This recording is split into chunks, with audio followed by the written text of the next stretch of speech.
Alright, thank you. Hi.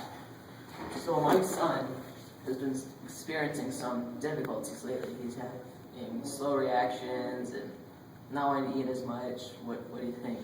Well, after our tests, we are pretty sure that your child has been diagnosed with Tay-Sachs disease.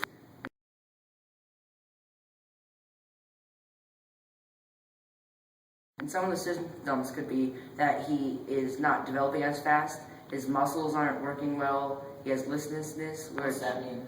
He is not enthusiastic to do things. Like when I call his name, he just sits there. He has slower reaction times. Yeah. And then he has paralysis sometimes. Not yet, but not yet. What will that progress to, like where he just doesn't move? Yeah. So I'd have to like carry him everywhere.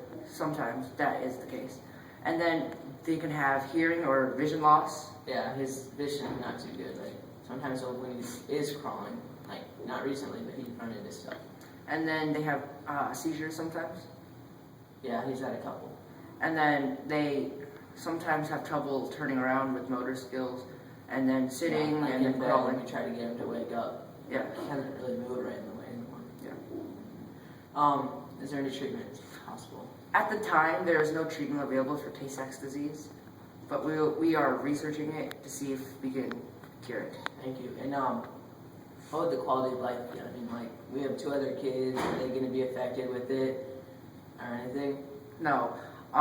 Your 2 other kids might be carriers for it because it is a recessive gene, but it's a recessive allele. But the quality of life for your child diagnosed with it, usually when children are diagnosed with it, they die at a young age, such as the toddler ages, which could be from 2 to 6.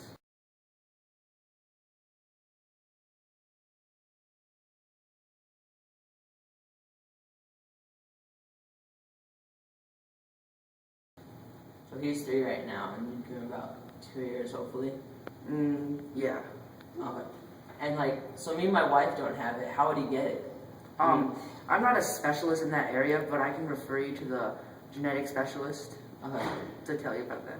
Thank you.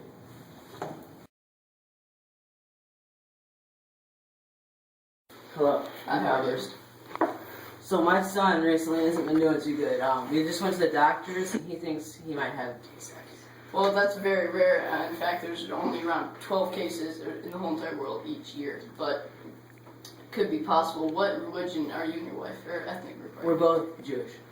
Alright, well, that is quite unfortunate because the Jews, the French Canadians, and the Amish people are the 3 most have the most high percentage of having Tay-Sachs in the whole world. So it's around a 3% chance of you and your wife to each be a carrier. And if you're a carrier, then for a Punnett square it'd look like this.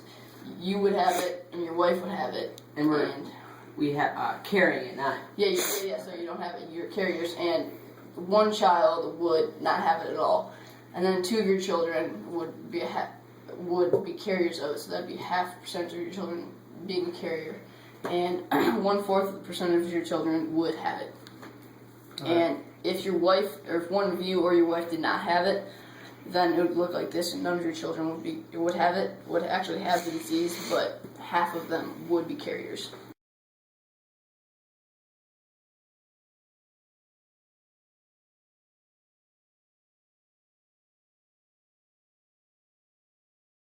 And the chart looks like this. Since it's a 3 in 100 chance of you being a carrier, and 3 in 100 chance of your wife being a carrier, and half chance of one of your child being a carrier, then the total would be 9 out of 2,000. So it's very That my grandchildren would have it.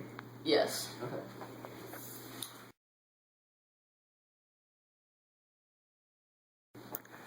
Hi, my name is Calvers. I'm the molecular scientist here. The last person I went to about my son with his Tay-Sachs disease is the geneticist. He told me to come to you if I wanted to find out more about the chromosome. Okay, so Tay-Sachs is a mutation. The mutation occurs on chromosome 15 on the hexagene. And the type of mutation is a hodgepodge bowl of a bunch of different ones. It's right here. It says it's 65 single base subtractions, 1 large and 10 small substitutions, 2 small insertions. 45 of these subtractions cause miscellaneous mutations. 8 frame shifts are caused because of these. 35 are disease-causing, and 3 cause change in the phenotype. and then 3 are neutral. Okay, so more about the protein that is affected. The protein is called beta-hexamidase. It is found on the hex gene, like I said earlier, and what this protein does is in your brain, all your cells release, they get fluid backed up, and the normal protein cleans all that up, it digests it. But without it, that protein builds up and it swells, and your cells take it in, and finally they just stop working. And what physical symptoms are caused is by the age when it starts actually like decreasing the body is their brain just stops working, so they can't really control themselves. It's just vegetable stage. So what chromosome is this found on? 15. So is there any way we can cure this? Not right now. I mean, there's look into maybe inserting DNA into the brain cells so that they make this protein, so it's not altered. Alright, so we don't have the technology that can do that yet. Well, we've got some technology like that, but we just haven't gotten to getting this perfected. Well, thank you. You're welcome. Hey, good luck with your son. Alright.